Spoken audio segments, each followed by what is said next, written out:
Hello గురు.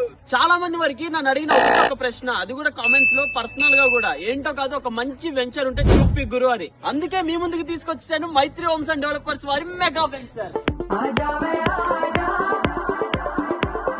ఇటు పక్కేమో విజ్ఞాన్ యూనివర్సిటీకి వెనుక వైపు ఆనుకొని, అటు పక్కేమో త్వరలో రాబోతున్న విజ్ఞాన్ మెడికల్ కాలేజ్ కి ఎదురుగా ఉంటూ 10 ఎకరాల్లో అద్దరిపోయే ప్లాన్ తో రెడీ చేసిన మైత్రి హోమ్స్ అండ్ డెవలపర్స్ వారి మెగా వెంచర్. గజము కేవలం 2399 గా ఇచ్చేస్తున్నాడు గురు. ఏపీసీఆర్డీఏ ఏపీ రేరా అప్రూవల్ తో ఉన్న గేటెడ్ కమ్యూనిటీ ప్రాజెక్ట్ ఇది. మీరు హాస్టల్స్ కట్టుకోవడానికైనా సరే, లేదా ఒక ఇల్లు కట్టుకొని ప్రశాంతంగా బతుకుదామన్న ఆలోచన ఉన్న వాళ్ళకి కత్తి లాంటి ప్లేస్ ఇది. పక్కాగా 70% బ్యాంక్ లోన్ కూడా వస్తుంది. ఇక వీలైతే వెంచర్ చుట్టూ కాంపౌండ్ వాళ్ళు, సోలార్ ఫెన్సింగ్, రెవెన్యూ ప్లాంటేషన్ తో పాటు మనకి వెంచర్ లో 40 and 30 feet సీసీ రోడ్స్ కూడా వేశారు. ఇంకా over head tank, drainage system, electricity, street lights, entrance gate with arch అయితే అరిపించేసింది. పిల్లలు ఆడుకోవడానికి కత్తి లాంటి పార్కులతో పాటు 100% వాస్తు అయితే ఉంటది. ఇంత అడ్వాంటేజెస్ తో ఉన్న వెంచర్ దొరకడం చాలా కష్టం. సో నెంబర్ కి కాంటాక్ట్ అయిపోయి వెంటనే బుక్ చేసుకోండి. ఇంకో వీడియోలో కలుస్తాను గురు.